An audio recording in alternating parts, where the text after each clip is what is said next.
So we got Joseph Meranto here, live with the Arm Wrestling Showcase. So Joseph, again, really appreciate you taking the time to speak with me after your big win at East versus West 18 man. Congratulations. How do you feel? Thank you, man. I feel really, really good. I'm super happy with how everything went and the event as a whole. It was super good, man.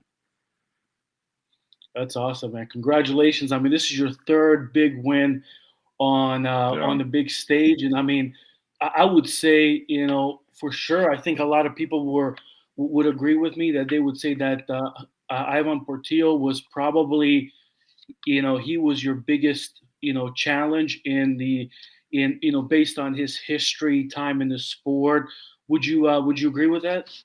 Absolutely. I mean, his accolades that he brought into it, being a 10-time world, 10-time European, 10-time, I think he was like 27-time Spanish national champion. He definitely had all the accolades. I mean, so coming into this match, I was taking him extremely seriously. I know he had kind of went away from competing for 2 years to be with his family and his kid and all that. But I knew the fact that he still like even agreed to the match, he was ready for it. So he was definitely.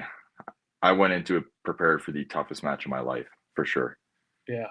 And the thing, and we'll kind of get into the match breakdown too. I think a lot of Yeah, people don't realize is, when they did an interview with Ivan, they asked him, "Hey, how long has it been since you've been out of the sport? How long have you been training?" Because they assumed he was out for 5 years, 6 years, 7. In the interview with, I think it was with Ryan Bowen, he said, "Guys, I wasn't really out of the sport. I was still training. I was still arm wrestling. yeah. So technically, He I never don't think he left was out at really. all. He never left." Yeah, yeah. Yeah, so it might be like you said, it might be just 2 years of high level competition, East versus West.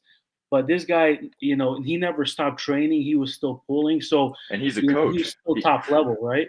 yeah, he coaches people. I mean, back in Spain, I know he's revered in that aspect too. I know there's been a lot of people coming out and saying that, oh, he wasn't ready or he wasn't this. I mean, I honestly have no idea what was going on, but I'd like to think he remained active for 2 years. The 2 years he was kind of absent from competing, like he said he was. So I didn't take, I took everything with a grain of salt, coming Yeah. into it.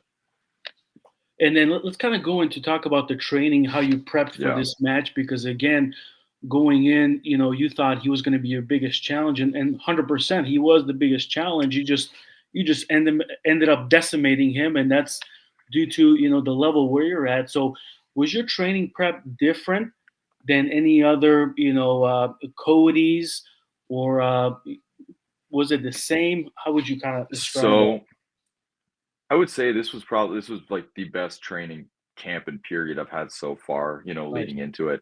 I had a shoulder injury from my little overalls match with Bob Brown. Yeah. That it's kind of been worrying me for a while. So everything I did, I was still able to hit really good numbers. I just had to be super careful in training, to not re-aggravate anything. I've had some work done, some like a lot of massage therapy and all that stuff on the shoulder. So that's certainly helped a lot. But my prep coming into it, I was hitting all the numbers I wanted to.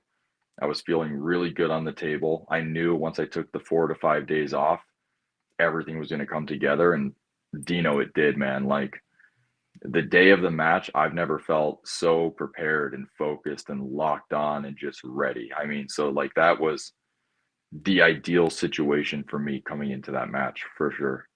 Yeah, and a lot of people don't know. We kind of talked about it before, but a lot of people don't know that, you went into the last match with Cody. You were not even close to 100%. You said when I spoke to you in Texas, your shoulder was hurting, and you just had a war with Bob Brown. And I think was it a week ago or 10 days ago? I mean, My shoulder was hurting and I had the flu. So it was kind of yeah, it was kind of a combination. I yeah, and take nothing there's absolutely take nothing from Cody. of Um, course, I just think that my ability to time the go and maybe be present mentally was kind of obstructed in ways, but exactly. it's still not an excuse. I mean, he was an incredible puller that day, and any day, I mean, we could have ran that back and it could have been different. But I think if I were to pull him now, I'd definitely be a lot better off than I was the first time for sure. Yeah, and I was looking at some of his posts from Cody, and it looks like he ended Yeah. up getting a little bit injured from that match. So hopefully he's doing Yeah. okay. He's recovering. So wish you all the best, Cody. You'll be back soon, man. You're an Absolutely. incredible athlete. Now, Joseph, so the numbers you hit, were they the same numbers that you hit with Cody, or were they a little bit higher? They were higher. So for example, like my internal rotation was in the 120s, 130s where I like it to be. My hook pressure holding was in the 130s where I want it to be. My cupping was my cupping that I was working on was 120 to 125, just being able to bring it in so that Mhm. all the numbers of where I and I was training for a hooker. I didn't neglect my hand at all. I knew he had the ability to go outside if he needed to. So my containment was good. Um, and I think the thing that I focused on the most for this match was timing the go and being good off the start. My whole focus was putting Ivan on his bicep.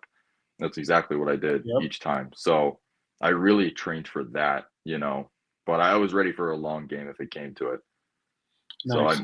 the numbers were there. The numbers were all that I could have hoped for and more, for this with this prep and the time I had going into this. And the shoulder felt good. So I'm very happy.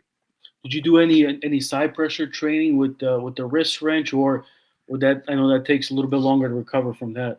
So most of the side pressure training that I do is, if you can see my pulley in Yes, the yes, back, I would yes, just yes. bring the pulley to that side or whichever side, kind of work from like this angle coming in. So really it's focusing this way, more pulling towards me. It's coming, so it's not coming from here. It's coming from that Yeah, angle. so it's my pin line, and I Okay. will do other movements to work center table when it is directly or it's coming straight across, but for the most part, it's more of my lane of where I go is my side pressure, so to speak. So Yeah, I did train that a lot, and like I yeah. said, I that was noticed. in I watch him a lot as well. Ryan Bellinger. That's yeah, how he trains his side pressure. It's coming straight from this angle here. That's where hmm basically all his movements are. And I don't know if you saw he said his pressure from that angle was 160 pounds.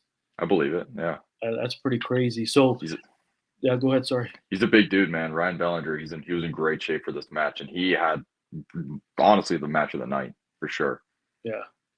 That's awesome. So the prep went good. You hit your numbers. Now, so walk me through like the rest time. Do you, I know everybody kind of does it a little bit differently. Yeah. You take 10 days off where you're kind of doing 100%, 90%, 80%, 70 throughout those lifts, or are you So I still would, pulling? I, yeah, I got you. So I would say the last week of my prep, it really works up to a pyramid, and then it kind of comes down. So the last week, the numbers are just lighter. The repetitions are higher, the numbers are lighter. I'm kind of getting a feel for certain things. Um, it's really just focusing more on the pump, just keeping everything sharp. And then even the last table time, I'll do probably 5 days out, 5 to 6 days Oh, out. 5 days out. It's really not table time. It's really just kind of gripping up with someone and holding for 30 seconds, kind of working different positions, maybe people letting me hit, kind of like without applying minimal pressure, but just getting a timing down. So I'm really in no danger of like going 100 or 90% or whatever on the table. It's more of just going over plans, fine tuning some certain things, and just getting a pump at the end of the day. Got it. So And those 5 days out when you're training. So this is super important for new guys as well. So when yeah, that 5 days out, when you're training, you're really not going negative at all because you don't want those no, micro tears because it would take a lot longer to recover, right? yeah. So I'm not going in the negative position. I mean, all of it's really just holding center of the table, and we got good training partners, so they know where I'm going with all this, and Yeah. they certainly help me out a lot. But it's just that light holding, just a little pressure, maybe 10 to 15 seconds of just that, and then we'll switch things up. I'll have them kind of roll into my hand a bit, things like that. But then after that table time, I just recover from that, eat good. I got a massage, like 90 minutes, focusing on all my shoulder, Nice. chest, pec, Smart. back area. So I did that, and then I did 4 days of nothing. So absolutely 4 days of just eating, stretching, no weight training at No all, no band work, bands, no nothing. bands, Oh nothing. wow. Yeah, Okay. yeah. So it's a 4 to 5 days of recovering, making sure the protein intake's high, I'll be on point for weigh-ins, just that little thing, and getting everything ready to fly out. Nice. So I was talking to Eli Sadov in Texas, Yeah. at that event, and that's exactly what I asked him too. I'm like, hey, how do you prepare for a super match or a tournament? We talked about the same exact things, and he said, hey, I take 30 days of to fully recover. He doesn't pull on the table or anything. He's doing low weights that last week, similar to what you're talking about. But he's like, hey, always just remember your only goal when you're going in a tournament or a match is just to be 100% recovered, 100% to be fresh. You're not going to get any gains that last month anyway. Is that kind of your mindset too when you're going in? Not exactly, man. I wish I knew about some of these matches even 30 days in advance. Yeah. So it's a lot of times the prep's like a month and a half, and it seems like with East vs West and this, or it's like every other month I've had a match since December, really. So it's like I have 1 month exactly after to start bringing things back up. Like right now, I'm gonna have my first rehab workout. Just kind of building back into things, making sure everything's healthy. But I this was the longest break I've taken was 5 days, so it's just long enough of absolute nothing. I'll still ice if I have any achies or any pains anywhere, but ever since I've started, I've only taken really like 3, 4 days off. So I guess to each their own. I've never really gone into something 30 days like of nothing. Yeah. Well, but the big thing you just said there, I mean, that 5 days out, I mean, Yeah. you're not really going, negative. Because going negative, you'll have some micro tears. So I mean, you're going in there pretty fresh too. Oh yeah, That's super something. fresh. Yeah, that's something other pullers say too. I mean, even Todd and they pull up until the day, sometimes on the day of. But when we think of practice, a lot of us think practice is 70, 80%, 90% going crazy. But when you're Yeah. talking about practice, it's more of a strategic, game plan, strategic training and spots, Mhm. where you're going to be on the table where you want to be strong. So that's the important difference everybody needs to know. It is. So yeah, when you're mid prep and you're getting ready, you're really trying to get those numbers up. Get your butt whooped in practice. Like I want people to tee off on me and be able to have those 80, 90, 100% wars. But as it gets closer, that like you said before, you're not going to make gains within a week, 2 weeks, 3 weeks. Right. I mean, just you really should be focusing on just your game plan going into it and making sure everything's healthy and ready to fire off. So that's exactly what I did, and I felt phenomenal. That's Felt great, great. man. Now, tell me a little bit about that. So you said the kind of the pyramid. Where would you Mhm. say like you hit your heavy numbers?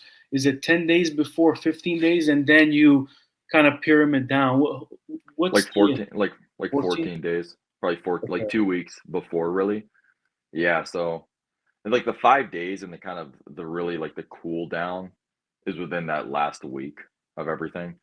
But I would say like 2 weeks out, I was hitting heavy numbers, and I was kind of breaking it up. So like I'd kind of break it up into two workouts. It worked timing for me, kind of between my job and all that. So like the first portion would be like, okay, I'm gonna do heavy wrist flexion, and this workout I'm gonna focus heavy on the wrist flexion, heavy on the supination, on everything from here to here, and then after I'm gonna really work into the bicep static holds, and that also involves more of the pinning pressure that I'll do. So yeah, that was really the week I worked into the super heavy numbers and just to get a mental like, okay, I'm there. I can do it. And then I just focus on higher reps, light to medium weight, kind of cooling down. got it. So 2 weeks is when you're hitting your heavy numbers. Now, Yeah. now when you're training, when you're kind of in that peak mode, when you're trying to hit those heavy numbers. So you said two workouts. That's per day. Is that morning and night, or is that morning, afternoon? Like, give me a little bit of detail how you kind of structure that Yeah. So I do arm wrestling specific every other day. every day. So every other day I'll do an arm wrestling specific table and pulley workout. And then in a perfect world, I like being able to fill in the free days in between those training sessions with traditional gym movements, bodybuilding, powerlifting style movements. But I've noticed in this prep, actually, I would gain a lot of weight when I did that, because when I was getting ready for Cody, I gained quite a bit. And I remember you seeing me at practice, and I was looking pretty thick. Yeah. So the weights and like my body weight was kind of shooting up a bit. I was getting super strong, but it would have been hard. And I don't really want to water cut too much. I'm not super on board with water cutting like 10, 15 pounds. It honestly terrifies Yeah, me. I've done it. It's horrible. Yeah. Yeah, your heart rate, You everything lose gets kind of power. weird. Yeah. You can. I focused on just arm wrestling specifics coming into this. I was like, okay, I'm not gonna, because I didn't want to aggravate the shoulder with benching or any unnecessary exercise that hurt me that didn't pertain to arm wrestling. I'd be super pissed if that's how I got injured, So I just focused on arm wrestling specifics, but I'd like to break it up with every other day, table, pulley, and then gym exercises in between those days, and then one day on the table, actually arm wrestling. Got it. And then when you're training those the twice a day arm wrestling specifics, how long Yeah, are those workouts? like probably like an hour and 10 minutes ish. So Okay. yeah, like in total, like in 2 hours, 20 minutes. And that's just right arm. So as it gets super close, I'll do my warm up sets with both my right and left. But all the heavy working sets is just right arm, because it would take, I've been in here for like 5 hours at a time doing stuff. And then that's Wow. just too long when you're doing every other day, Yeah. so mostly just the right arm if I have a right arm match coming up. But Got it. So um, hour and a half, and then when you're, how do you kind of judge? Are you structured? Because my brother, Edo, legendary Balkan. When I train with him, nobody likes to train with him. He trains for 3 hours. yeah, Usually every other day when I go over there, it's from 6 to 9. Nobody likes it, but I know I have to do it. So when I train with him, I know I have to carve out 3 hours, and yeah. his plan is, we're hitting five different workouts, and it's probably 5 6 sets. Usually sometimes it's heavy, sometimes it's a little bit lighter. So are you that structured, or is it more of how you feel in the moment, where some workouts can take 2 3 sets, some 7 8 sets? We'll say a combination of both, so like everything starts off, I will work containment. I work containment. I do 2 warm-up sets of that, and then I'll go into my working sets with 90 seconds in between, is usually kind of the minute 30, right around that time frame. Everything's between the 90-second time frame. So I'll do 3 or 4 sets of containment, and then I'll go into supination to give my hand a little break. I'll do 2 warm-up sets, 3 to 4 working sets of that, then wrist flexion. So I mean, really, and it kind of works all the way around. So it'll start, and each workout is my hand, my wrist, my forearm, my bicep, and just static holds pretty much. So I'm kind of getting the whole thing, you know.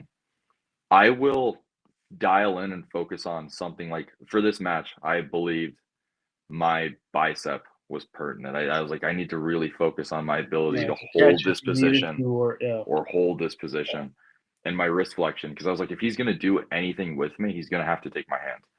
And I saw his forearm and all the things coming into this. I'm like, okay, so I know I need to be able to shut down his hand to access my arm. And so I was focusing a lot on containment, wrist flexion, and bicep was the most important thing coming into that. So those three. Got it. And then shout out to the chat. So we have Cristobal. He wanted to tell you, Yo, congratulations, Joseph. thank you, bro. Thank Cristobal, our you. man from Mexico. And then we got Jake Ventura. He said, "Hey, Joseph, will you sign my Bad Boys T-shirt?" I'd love to, man. Yeah. There we go. Yeah, appreciate you guys. If you have anything for Joseph, put it in the chat here. Appreciate you guys watching us here. So your trainings, and then so I'm assuming when you're, for example, your wrist flexion with the wrist max, and and cupping and things like that, are you usually, kind of the reps? Are you doing reps just to warm it up, and then at the end, the real workouts are your static holds and staying in positions and things like that? Are you structuring it that way, or is it even when it's heavy, you're doing reps? Even when it's heavy, I'm doing reps. Okay. Unless it's super heavy, and then I'm bringing it down and just holding it. But a lot of times I like to just get micro movements in, because it also kind of bounces the weight a little bit and puts a little more into the hand, is kind of what I feel. Um, So I'll let it even touch the ground and take it from the dead weight up. And there's a lot more pressure in that, than keeping the weight off the ground the whole time. So I do that, but mostly just in this neutral starting position. And then my wrist flexion is on the cone handle, just really focusing on that. So I break everything up really.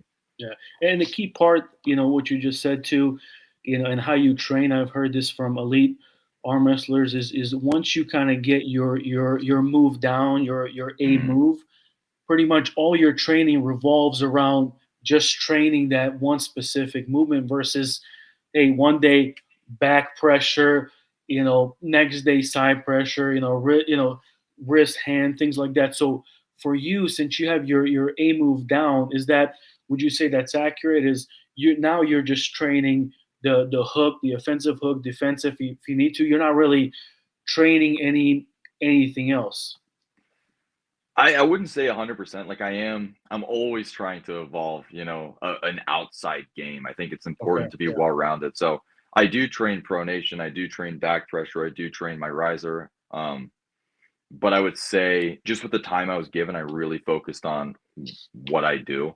But I am trying to incorporate a lot more of an outside style into my arm wrestling for sure. It's important to have that. Yeah. And would you say we kind of talked about this before? I mean, Yeah. this is so funny, because your movement is the hook. That's your A move. Yeah. In the Cody match and in the who was the first guy? Kevin, Cody, now Kevin Ivan. Cody. Yep.